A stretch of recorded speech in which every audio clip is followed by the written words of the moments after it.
Hello, friends, and welcome to the Powerful Podcast. I'm your host, AJ McCord. In this podcast, we introduce you to powerful women who are changing the game in and outside of their field of play. These are women's stories, women who happen to be doing things that many of us can only dream of, but the lessons and inspiration they share is universal. Welcome back to the Powerful Podcast. I am so excited to be welcoming in our next guest. She is a member of a U.S. team that didn't get to compete in 2021, but has punched their ticket to 2024. She played for Lafayette College. She played softball growing up, but that is not the sport that she became an Olympian in. Please welcome Amanda Golini. She's a midfielder and captain for Team USA Field Hockey. Amanda, thank you so much for being here today. Thank you for having me. I'm really excited to hear my story and be here with you. I'm so excited because, like I mentioned, field hockey did not make it to the Olympics in 2021, but it was a massive moment when you guys made it to 2024. So we're going to get into that whole story. But first and foremost, field hockey is one of those Olympic sports that not everybody understands the sport itself. So can you explain to us what is field hockey? Like, how would you describe it to somebody who doesn't know what it is? Yeah. So field hockey, kind of similar to ice hockey. We have a stick in our hand, but it is played on AstroTurf.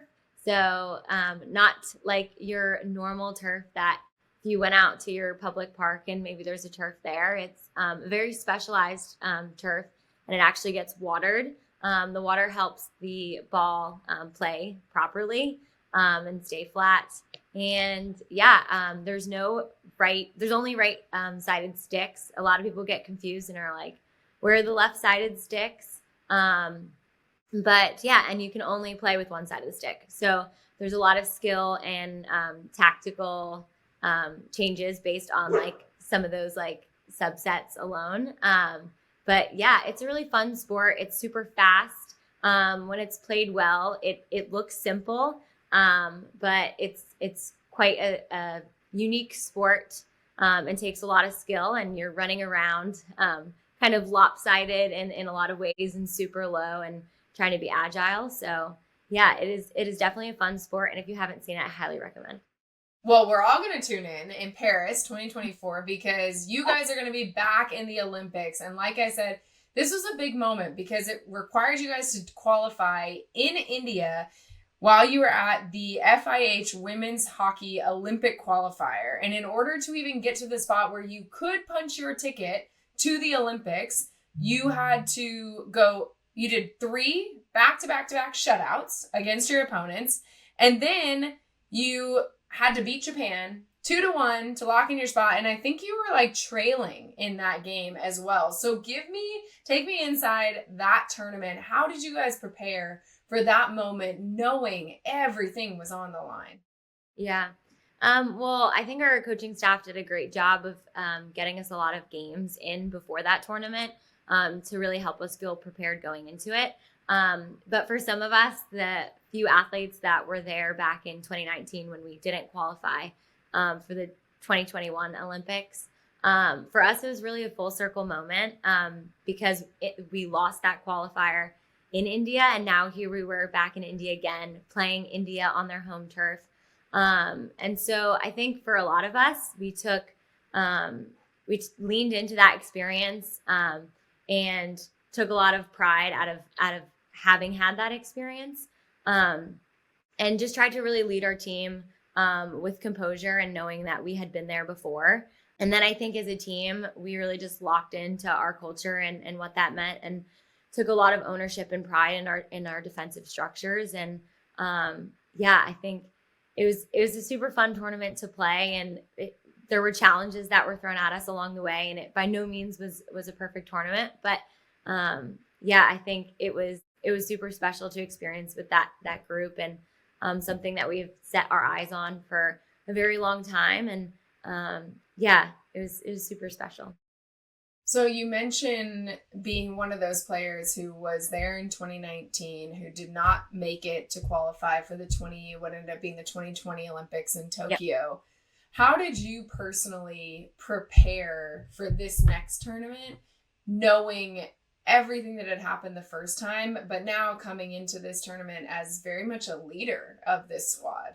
Yeah, I think having played in those games and making that decision to actually come back, still with no guarantees, was something that actually helped in this moment. It helped me be kind of at peace with, despite the result, like I could overcome and I could get through it. And I think that was super helpful in just keeping, me as a leader and also our team super level-headed and in a really good emotional and mental state. We didn't let our highs get too high and our lows too low. And I think we were able to be super even keel throughout the games. And I think that is honestly something that helped us, as you'd mentioned earlier, come back in that game against Japan when we were one down. Not a single person, spent time into the future of what will the results be or worrying about the mistakes that maybe had happened earlier in the game. Everyone was focused on being present and how to get the job done and had super, a lot of belief and a lot of faith in our process. And I think, again, that emotional state and being even keeled helped with that. Did you guys have a mantra at all? Like, what was happening inside the locker room in between those games? Like, what was the go-to thing that you came back to after the results continued to go your way? Yeah, I think two things. I think the first was just like next 3 seconds or, after a game, next game is what matters. And that's what we're preparing for. And then I think the other thing is anything can happen in tournament play. So we kind of stuck with that mantra in the sense that like we could win our first pool play game and not go through and not qualify for the Olympics. And we could win our last and go through. And so no matter what the results were, it was about us staying super process oriented and taking everything one step at a time in order to get us where we wanted to go. So I think those two things were the biggest thing in that tournament that we focused on in terms of mantra. But also I think our team has this motto as fly as one. And that just kind of encapsulates our culture and all the values that we have. And then just is a good reminder for us to just do everything together. We win together, we lose together. We challenge each other. And yeah. So I want to go back even further because you talked about how we have to talk about your decision to stay in field hockey after not making the Olympics in 2019. But before that, we have to go back even further because you played softball growing up. So how did you go from softball to field hockey? Yeah, great question. So I actually started playing field hockey in high school. Just going into high school, I was looking to play a fall sport. Thought it would be a great way to meet new friends and try something new. I was really into athletics. And yeah, it was between the two fall sports were were field hockey and volleyball, and I'm quite short. And then also I thought that playing softball would lend well to playing field hockey. So yeah, I picked up a stick and I loved it. I think the two main things or the three things that probably drew me to the sport of field hockey were the speed of the game. So I felt like I was always involved in the play, and that kind of lends to the second thing, which is I really enjoy that you can make a mistake in field hockey and it not matter. You can back tackle and get the ball back. And you always had it like an opportunity, in my opinion, to make up for mistakes or just purely by hustle, you could have a really great game. So that's something that I liked that differed, in my opinion, from softball. And then the third thing, I think just going into a sport at that age, like it just was like I was learning everything. Like there were so many new cool skills, and like I wanted to learn how to throw an aerial. I wanted to learn how to do a 3D, a backhand. So it just was like a super exciting time for me because I just wanted to learn everything. Okay, so I want to learn something now because I was a gymnast. And so when you say throw an aerial, I'm thinking we're going to throw a cartwheel with no hands, right? Either forwards or backwards. And now I'm picturing you doing that with a field hockey stick as some sort of like maneuver over your opponent. I'm assuming that's not what you mean. So break down for me what it means to throw an aerial in field hockey. An aerial is basically when you like lift the ball into the air. Usually it's over a large distance. There are some rules surrounding like how far a defender can be from you and whether or not it's dangerous and things like that. But yeah, it's throwing it up into the air, usually over. Okay. Yeah. So more similar to like an icing, such like in hockey and in ice hockey, right? You can't go past the 3. So more similar to an icing situation, except it's okay in certain situations in field hockey to throw an aerial really far. Exactly. Perfect. Okay, great. All right, field hockey 101. That's what we're going to get on this podcast.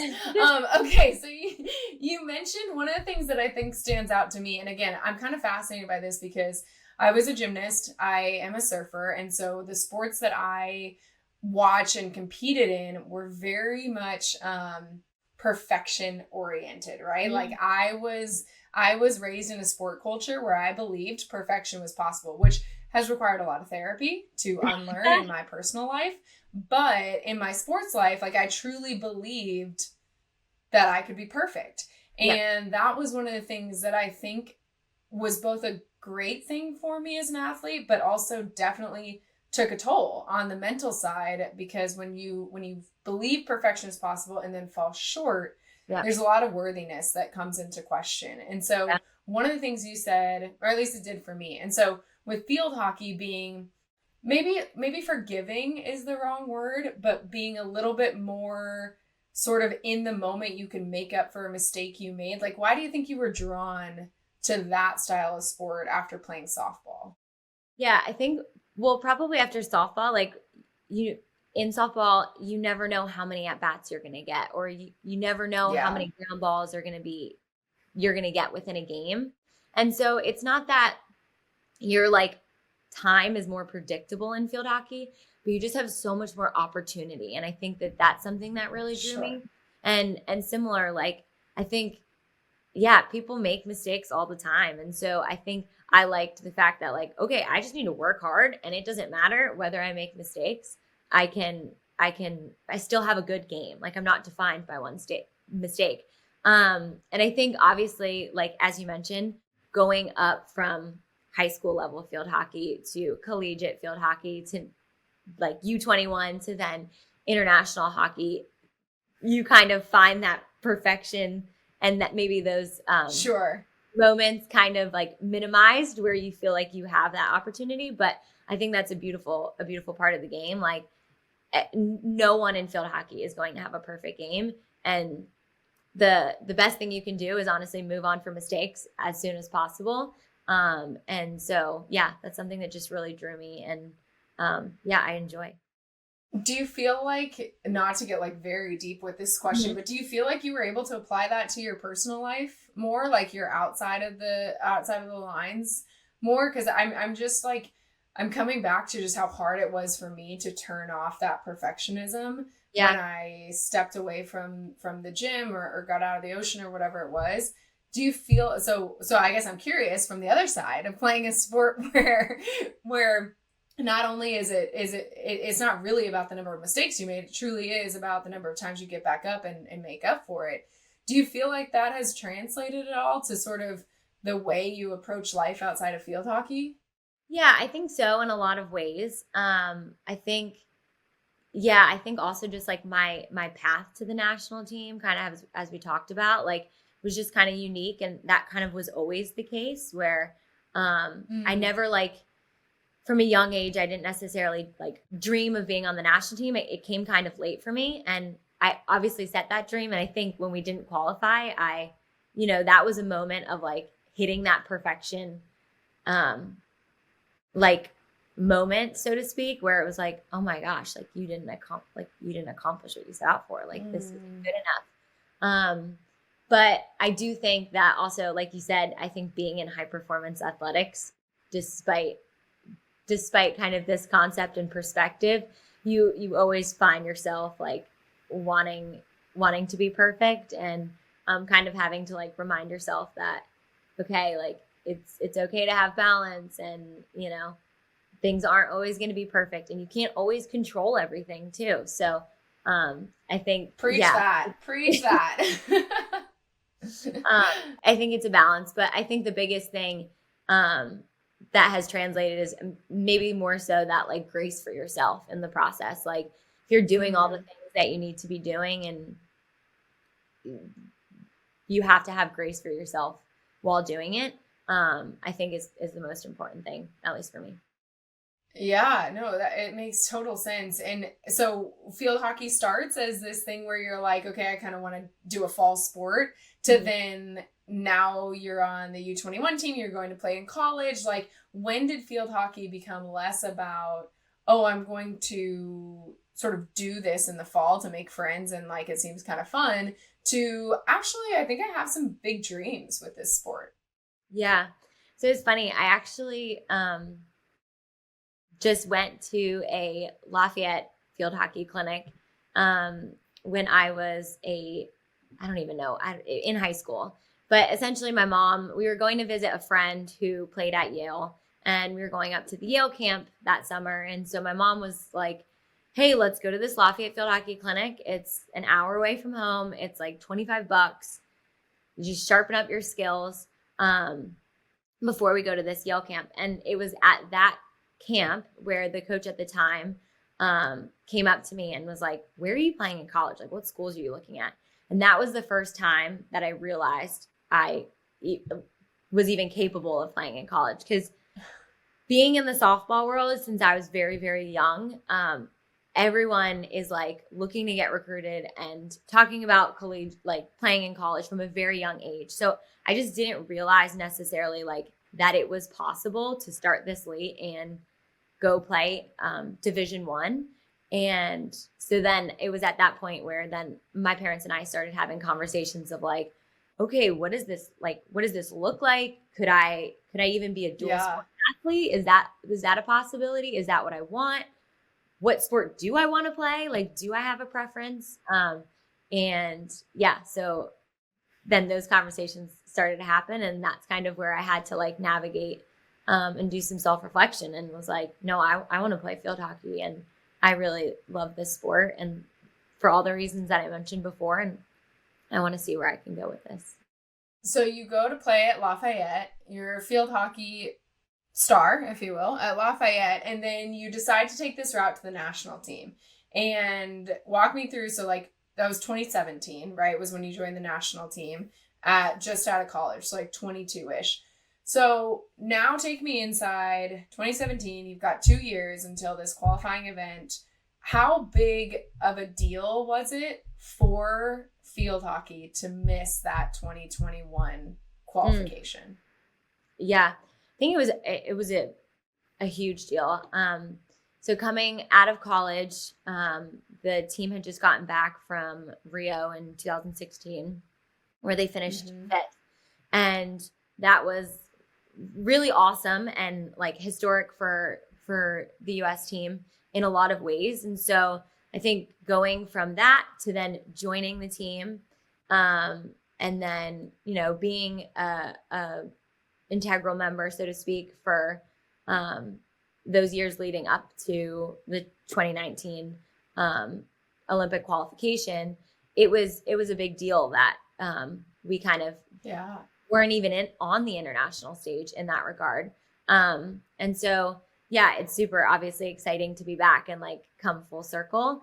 But yeah, it was absolutely like, I think a shock in a lot of ways, in that was kind of like the expectation. Yeah. What did you guys lean on in that time to, like, once you missed the qualification, right? Or even leading up to it, like, what made you stick with it after sort of enduring a loss like that, where you don't make an Olympic team after finishing fifth in the one before? Well, you don't make an Olympics after making fifth in the 2016 Rio Games. Yeah, I think for everyone it was super individual. So obviously we had some people walk away as well. But I think personally for me, it was a few things, and one of those being like kind of just like where my path had taken me and gotten me to this point. so far was I wanted to reach my full potential. And I, both as a athlete and as a person, like didn't feel like I had completely done that. And I didn't feel like this book was closed just yet.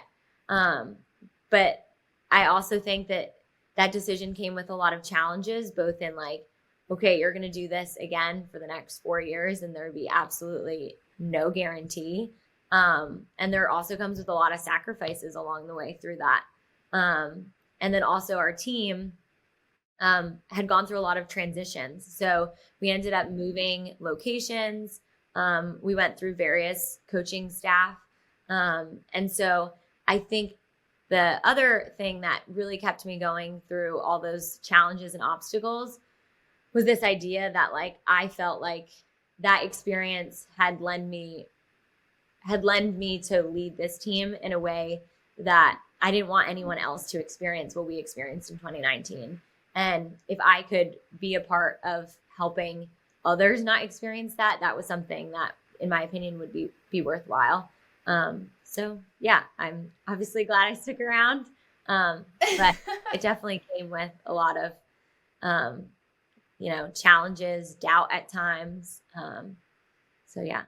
How did you learn to navigate such a loss as or such a blow, I guess, as that one? Because it seems like, I mean, I'm sure there were ups and downs within your field hockey and certainly your softball career before this, but from an athletic perspective, right? Like you played softball, you kind of found your way on the field hockey team, you made it to a D1 college. So in some ways, would you say that not qualifying for the Olympics as a team, was that the biggest sort of blow that you'd been dealt athletically up until that point?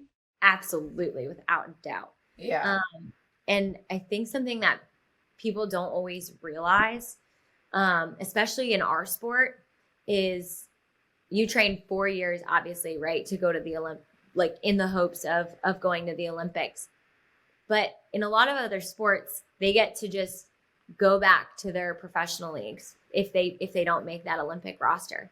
For us, our team is training 4 years for to make this exact roster, among a World Cup roster and things like that. But you only get 4 years to do that. And us as athletes aren't then going back and get to, okay, we're back with our club teams playing professionally. Mm-hmm. So it is like a 4-year commitment that, you buy into. And I think, sometimes people forget that. I think personally for me, I honestly, it was extremely hard to navigate. I think in some sense, like COVID gave me the time to kind of process what had just happened. And then like kind of use that time to be like, okay, I'm going to commit to X, Y, and Z, and this is what I want to do, and just reflect on that whole journey. And then honestly, like my support system has been what's gotten me through, including like my husband, my like parents, and then my like mentors and my college coaches and previous coaches, and also my teammates, like to have them, alongside for the journey, whether it's old teammates, new teammates. I think that they've been so pivotal in, just like encouraging and, showing up and believing and seeing the vision that, we would want, as in going to Paris, and this is possible. And yeah, just having that unwavering belief has been amazing. So after the 2021 Olympics and you guys get back into sort of like preparing for the next cycle, mm-hmm. What are the conversations like among you, the other leaders on the team, the other captains, the coaches? What are those conversations like right after like take me into like the few practices when you come back after that 2021 games happen, you guys weren't a part of it. What's the tone? What's the message that you come out with and say, hey, this is how we're not going to avoid this, or this is how we're going to avoid this and not feel this way again? Yeah. So it's actually quite interesting because even after that games and even after we came back, we had a few coaching changes, and honestly, a lot of player changes as well. So it was almost like you have this brand new squad of people, some who experienced this trauma, so to speak, and some who have absolutely no idea, and trying to almost like mend and blend that into understanding like, okay, there is such beauty and grace in having people who don't understand, and it's like a fresh perspective, but then also like, how do you kind of like translate this experience without it being burdenful on other people? So I think it was interesting because that definitely took some time in terms of like, again, we went through a lot of not coaching changes, but also player changes and just organizational changes between 2021 and even 2023. So it was more about like, I think building those relationships and figuring out like, okay, how will this team look in the most important time? And what do we need to do? Who are the connections we need to make with? And kind of then like building from there. And then I think once we got some stability in terms of location, where we were going to be, coaching staff, then we could really like start to build as a team. And then it was, I think, more conversations of, okay, we want better. What does that look like? And that is both on field and off field. Like, what do we need different from like our staff or our organization? What do we expect better from ourselves on and off the pitch? So yeah, I think there was a lot of different conversations and variety, and it was a very dynamic situation. So yeah. Well, okay, and so you talk about the dynamic situation, right? And you bring up a great point that like, if you don't make a Team USA basketball roster or a Team USA soccer roster, right? Like there's still the WNBA, there's still the NWSL. Yeah. Olympic surfers, if you don't make the Olympic team, then you still have the World Surf League, and you have these like avenues to compete year in and year out in your sport. Contextualize for me what it looks like in non-Olympic years to be a member of USA Field Hockey, and like, what did you have to put on hold? What did you have to sacrifice to choose that again? Yeah. So again, it's kind of fluctuated since, just because we've had, so many transitional changes, but in a non-Olympic year, like we are a fully centralized program. So you are training with the team, every day of the week in what is now Charlotte, at our home base. And, you're just going through the day-to-day grind. And we have tournaments here and there. So we used to be in what was called the Pro League. And that was an international tournament. But again, all those games are US games. So a lot of times you'll see that as athletes, we put our worth in whether we make a roster selection, because we don't have your day-to-day, like, professional leagues, which again, are games, they are like very important, don't get me wrong, but there's just not that much opportunity for us as athletes to play games on the regular. So a lot of it is just training year round in hopes and in a waiting period for that next game that we play, whether that's a tournament, whether that's a league game. And so yeah, I think you sacrifice a lot in terms of your professional career, your finances in a lot of ways, because you commit to the program full time. And then for a lot of people, like, they don't get to, be around family as much as maybe they would like. And that's kind of on a case by case basis. But yeah, I think the day-to-day grind is a hard one. And, everyone experiences that in different ways. And we're very fortunate in a lot of ways, but there are definitely sacrifices that we make. And I think the other thing that I'll add to that is just the emotional toll, like the emotional roller coaster that comes with sports and high performance is tough, and is something that I think the average person might underestimate, but is certainly, something, as you mentioned, that can affect your mental health. Yeah. How did you personally navigate that emotional toll after everything that happened with Tokyo, after COVID, and coming back and knowing like, hey, not only am I committing to this, but I'm going to need to be a really solid, steady presence on this team to make sure that Paris happens. What did you, Amanda, do to set yourself up for that kind of success? Yeah, I think it's funny. I think I am a problem solver, like naturally, so to speak. But I think I definitely like in terms of problem solving, like probably took that to the nth degree in terms of, I wanted to make sure that if I was going to come back, I was going to do everything in my power.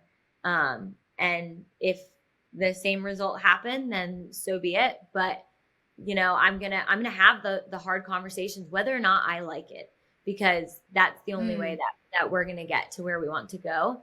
And then I think the other thing was about pulling people in around me that also understood that, and empowering my teammates to also believe in themselves and to use their strengths, because strengths that I bring are not, differ from strengths that someone else on my team brings, and both are so valuable. And so how can we capitalize that and empower each other to show up as our best self? I think were a few things that I was like, okay, if I'm going to come back, like we're going to do this and we're going to commit, because there's just no other way. Like you can't half-ass this. Yeah. It won't be worth it in the end, honestly. It would be worth it if, we just didn't get there and did everything that I could. So, yeah. Well, okay. So you talk about committing full time, and I know that I did a little poking on your Instagram, and there are some other hobbies for you outside of being a captain for Team USA field hockey. So where did the design touch come from? Because I saw a few little renos, and as an amateur DIYer myself, I built this shelf. Thank you very much.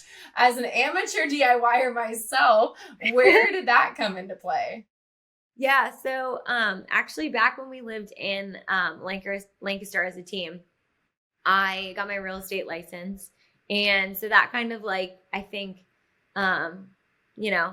piqued my interest into just like the real estate world and whatnot. And my in-laws actually are into, design as well. My mother-in-law, she's a fantastic, like, she's not an interior designer by trade, but she really enjoys that stuff. Sure. And I think having conversations with her, really like sparked my interest and my joy in it. And then since then, my husband and I have renovated a few houses. And so that's been really fun, both from like an interest and to like enjoy and learn. And we're both very practical people. So that's been fun as well. But I think also from like a couple aspect, it's been fun to like enjoy that and like ask each other questions and just have that kind of like side hobby that we both enjoy. So well, I bet there's an instant gratification too. I mean, if you were grinding day in, day out to try and make a roster that comes around once every few years, my goodness, I can sit down in a weekend and I can paint a wall. I can put on some molding, like I bet there's some instant gratification that you're like feeding with that as well. Oh my God, absolutely. And it's just, and again, it goes back to even like problem solving. Like you never know what you're going to get when you start renovating, but then you're like problem solving and then coming up with a plan and whatnot. So yeah, it is definitely, it's been fun. And it's also, I think like depending on your project, but can be low risk as well of like, okay, so what if I paint this wall and I don't like it? Like just right. paint a different color. Oh, so yeah, it's been super fun. This wall had like 7 different greens on it. Yeah. This wall was like 7 different greens before I committed to this one. Yeah, love it. Yes, this is it. We've done it. The other thing, again, I was like trying to, get to know you a little bit before the interview. And I think that this is another similarity we have. Are you blasting Kelsey Ballerini while you are doing your home reno just like I am? Yes, I love her. Kelsey Ballerini, I love you. And we need to meet. The three of us. The three of us. Kelsey, same. Same, because I just not only like in fact, we're recording this when Kelsey just dropped a new song. Yes. I've listened to it 15 times today. I don't want to talk about it. But in addition to like, I just feel like her music has so many, like whatever my mood is, Kelsey's got me covered, and it is just so freaking fun. And so I want like, what is your go-to Kelsey Ballerini song? Oh, If You Go Down, I'm Going Down Too. It's just like a good girl's vibe. You know? I love it. But I love that one. I love all of her music. Like she honestly crushes it. Like her lyrics and then her delivery, and she just honestly, like if you follow her, she's just fun and always is down. Yes, and I just love, like, whatever, we could do apparently a whole podcast on how much we love Kelsey Ballerini, but I just felt like she was so raw in the way that she shared everything that she was going through personally, and it's like, we have this really beautiful side, this like really fun-loving girls vibe and this side of her, but then in her most recent album before the new one that she's dropping hopefully soon, Kelsey, we can't wait, you know, she really let us into some ways to process things and like to work through hard times, and my gosh, I just love her. So anyway, sometime we'll get together and we'll do a DIY project and we'll blast Kelsey Ballerini while we do it, because maybe we'll get Kelsey involved. Kelsey, do you need any renos? We've got you. You need anything done to your house? Come on. Here. We've got it. Between the two of us, we can do this, and we promise to sing your songs terribly, but with so much passion. Maybe you have a great voice. I don't. But I doesn't stop me. I sing it loud and proud. I am terrible singer, but it is funny because we all have like belt the national anthem, and I'm always just like, gosh darn, I wish I had a good voice, but you know what? I'm gonna sing it loud and proud. Yes, I am the biggest fan of sing it loud, sing it proud. It is what it is, and like, you know, at the end of the day, I don't feel like there's not many great voices in the world because they're all on the radio. So whoever's judging me in the moment is probably whatever. Probably not that much better. Yeah, exactly. Okay, perfect. Well, I cannot wait for that. So before we switch gears here, Paris 2024, just weeks away. If there's one thing that you want us to know about this team and why we should be so excited to watch y'all compete and represent Team USA, what would it be?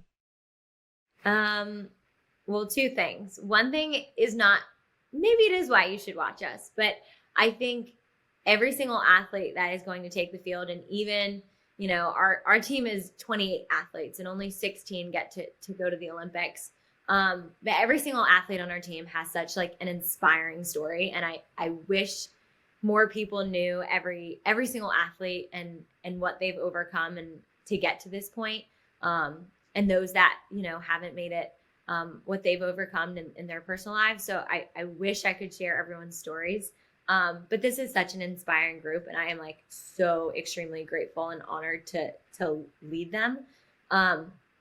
But I honestly think that we're an exciting bunch to watch. I think we're unpredictable in a lot of ways, and we are an underdog going into this tournament, but that is exactly where we want to be, and we're really excited by that and what that means for us. And we hope people underestimate us. And I think that anything is possible in tournament play, and that is something that we're sticking true going into it. And maybe that's our mantra for the Olympic Games, but we're really excited. And I think we thrive in tournament hockey. So stay tuned. Cannot wait. Cannot wait to watch it. Stay tuned indeed. Okay, before we let you go, let's move into our Something to Sip On segment. This is brought to you by the Sports Bra. It is the women's sports bar in Portland, Oregon. And so the week of your episode, my dear, they're going to have a featured cocktail. And so I want to know, what is Amanda sipping on? What is your go-to after a hard day, especially in those North Carolina summers where I know it's a bit humid? What are we reaching for? I would say a mojito. Oh, okay. Any particular flavor? No, just your regular, your basic. Your regular. I love it. Okay, so we had you and Carissa Moore are gonna have to get together after the Olympics, because Carissa Team USA surfer. She was the first episode of the Powerful Podcast in our inaugural season. She has a Lily Koi mojito. That was her favorite cocktail. So y'all are gonna have to get together and compare mojito notes. Yeah, there you go. Next, we are going to move into our Powered Up segment, which means we have a bunch of rapid fire questions to send your way. I will warn you, I'm not great at rapid fire is what I learned. I want to know the story too much. I tend to like get distracted with so I'm going to try really hard. This is on me. I'm going to work really hard to stay rapid in our rapid fire. Okay. Here we go. Okay. Here we go. Coffee or tea? Oh, coffee. Okay. Favorite ice cream flavor? Ooh, mint chocolate chip fudge, specifically in, it's not Lancaster, but near Lancaster at Greco's. Oh, okay. A little Pennsylvania local knowledge. I got it. Lancaster, Pennsylvania, right? So next time anybody's in Pennsylvania. There for 4 years. So, have to find the best ice cream. They obviously the only place is defined by its ice cream. Okay. Go-to meal before or after playing field hockey? Ooh, I love chocolate milk after playing field hockey.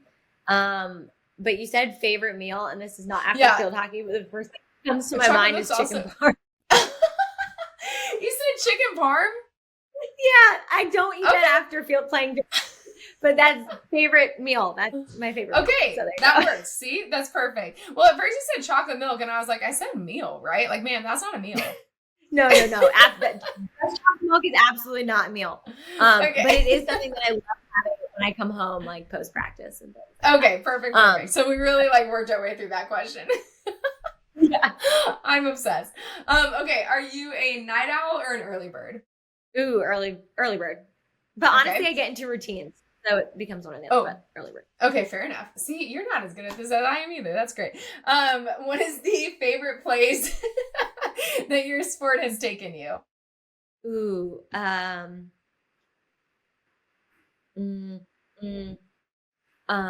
Netherlands.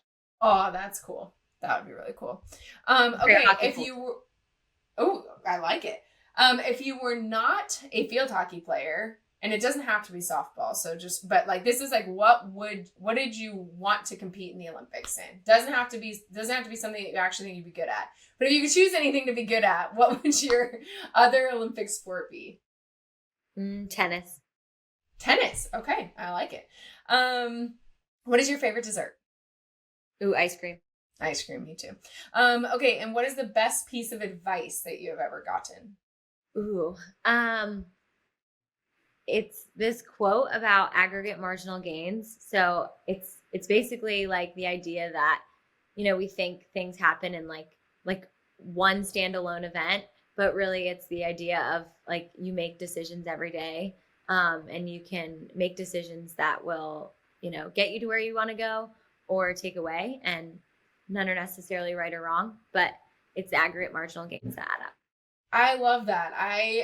This is where we get distracted, but I always think of the quote from MLK where he's talking about you just take the next step in the ladder. Mm-hmm. And so you can only control taking the next best step. And as long as you do that, then like that's all you can control. And to me, that like is a really important reminder in my life is like, don't worry about the end destination. Try really hard to just focus on the next best step. Yeah. And the funny thing is like when you put your head down like that, like you probably will end up somewhere you didn't even realize and like probably further than what you could even imagine. So you look up and you're an Olympian. Yeah. I mean, I'm not, you are. That's a very fun. That's exactly it. Okay. And what is the wildest mishap you've ever had in your sport? In playing field hockey, what is like the wildest sort of like, oh my gosh, I can't believe that happened? Did it have to be to me or just in general? No, you could have observed it, but you could have observed it.